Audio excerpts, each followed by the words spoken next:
Hey guys, hi, it's Mark again with It's All About Racing. I want to welcome all of you once again to Sebring. It's Friday night, the night before the 12 hours of Sebring. And this video is going to be entitled The Flavor of Sebring. These are places that you want to see if you ever visit Sebring. And we're going to start with what I think is the #1 place at Sebring called Dodge City. The proprietors of the home of the Stumble Inn. Proprietors Dan and John. I've got them both here. We're going to talk to them briefly. So, let's do that. And here we go. Oh, oops. Well, John's not here. Johnny! Hey guys, it's Mark back again. This is Dan and John. They are the proprietors of Dodge City, the home of the Stumble Inn. They're going to tell you their story, which has been going on for 40 years. So I'll just hand it to you guys and let you tell us about Dodge City. What do you want to know? Well, how did this start? What inspired you to do it? This all started right out of high school. And hey, let's go to Sebring and see what's there. Back when you could really raise some hell down here. You know, you used to be able to bring your dirt bikes and race around, and there was really no law. But just like anything else, things change, and probably it's changed for the better. Now, you guys have been doing this for 40 years, correct? Yeah. You are considered a landmark. You are on Google Maps. If you check out Dodge City, it's there. Yeah. Now, guys, I'll tell you two things. That one, this setup is just absolutely stupendous. If you look at it, they spend about a week with, I don't know, 5 or 6 guys constructing this before you prepare for the race. Would that be somewhat accurate? We spend almost a week out in the field before we can get in, and then once we get in, we usually try to get in the first couple of rows. This year was John brought the motorhome on the 24th, put it in line, and got our spot. A week later, I drive down from Massachusetts, and then we hang out here at the track, and then when the gates open, we come in and we start the building. And we've got it down to a point where we can get the facade up in a day, and then take the next day or two or whatever it takes to decorate it. So it's fun. We have a good time. It is. It is Lots of great time. people here. Everybody loves coming in here, and we have a lot of fun out what I call the cow pasture, waiting to get in. We do that days before. We get to see a lot of people we don't get to see when the track gets opened up because everybody's so busy. So that's a treat. And then getting in here and all the new people that come in here, the first time people. And then we see people have been here for 30 years. And we love coming here.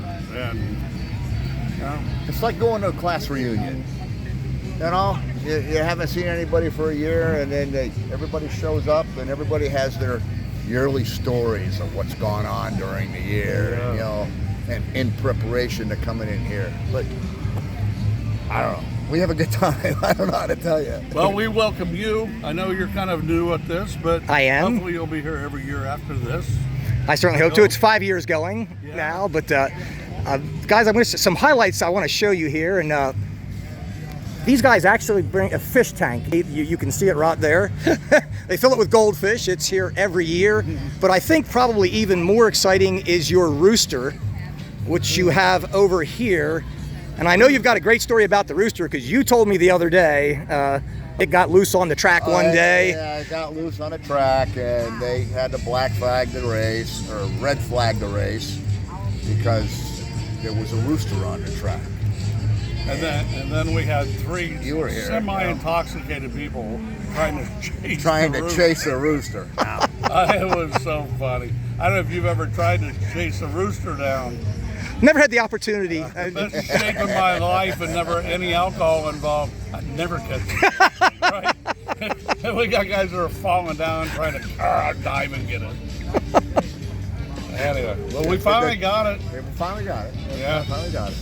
I think it was only like a 20-minute delay, red flag. You come here, there's things that you don't see normally, and it's, I don't know how to put it, it's like an adventure, Well, last year they did this, but look what they did this year. you know, that kind of stuff. It's fun, you know. Yeah. John and I, we've been at this for a long time, and it's a great time. I don't know what to tell you. Well, Dan, John, I thank you, gentlemen, for your time. It's been a pleasure meeting you. I'm gonna now let them get back to what they do best, and I'll show you some of the highlights of Dodge City. And we're gonna visit Mud Sharks as well as Turn 10, a couple other cool places to see. Gentlemen, thank you again for your time. It's been a pleasure.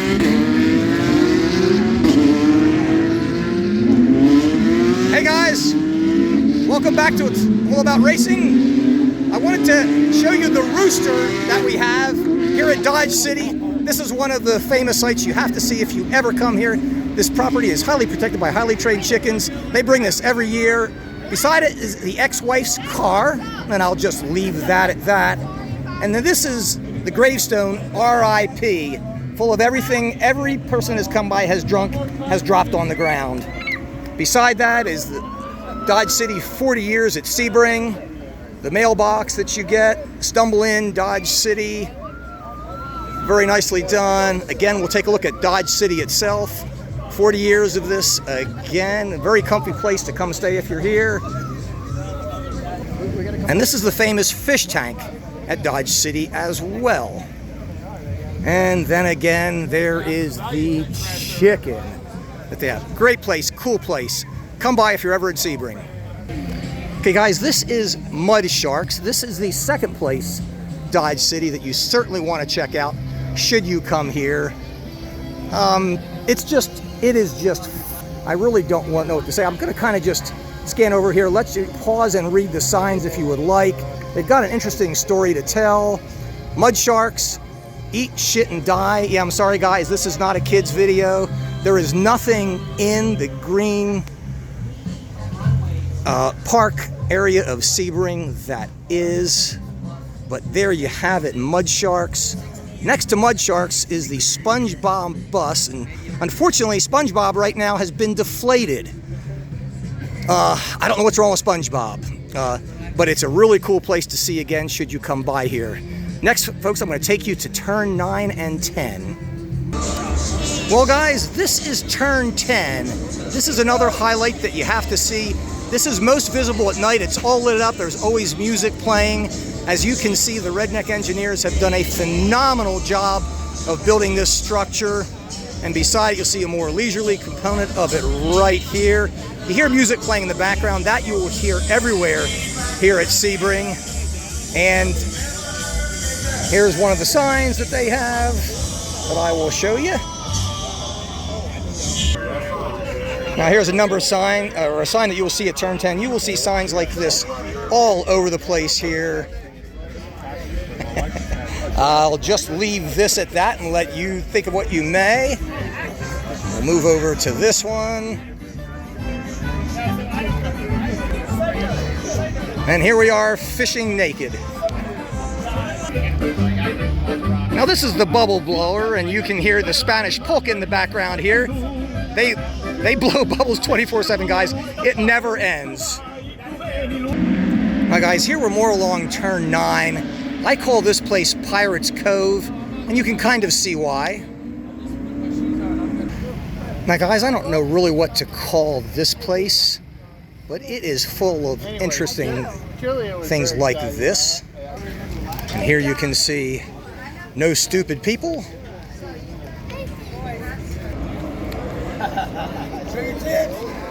Now guys, this is called the Wheel of Bad Decisions. They usually hand out tickets to get a chance to turn this wheel, and you have to abide by whatever you show. And the guy, for example, that just did this, got this one, as you can see. This place is truly one of the more clever places, I think, here at Sebring. Now this is the AA meeting sign. Sunday, free beer. Actually, they will be here Sunday. The 12 hours of Sebring takes place on Saturday, but Sunday, they assure me that if you come here, they will have free beer. And here's a look at one of the camper trailers that they have. Well, guys, here's another highlight here at Sebring.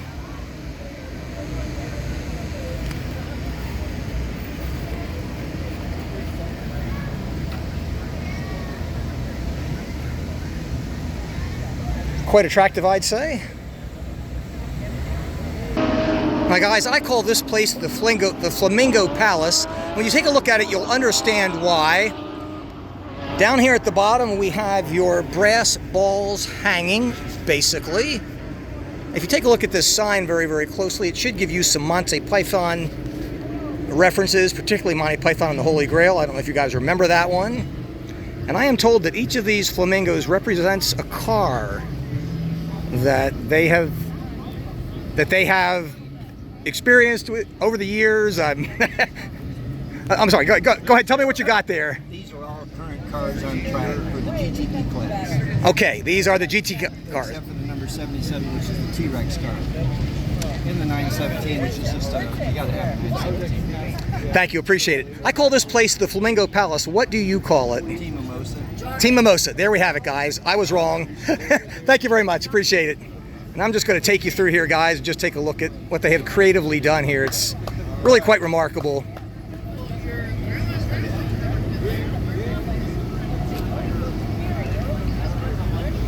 And to finish it off here, we have hot beer, lousy food, bad service. Welcome, have a nice day. Guys, this wraps it up. Thanks for watching. If you ever get a chance to get down to Sebring, please check this out and enjoy.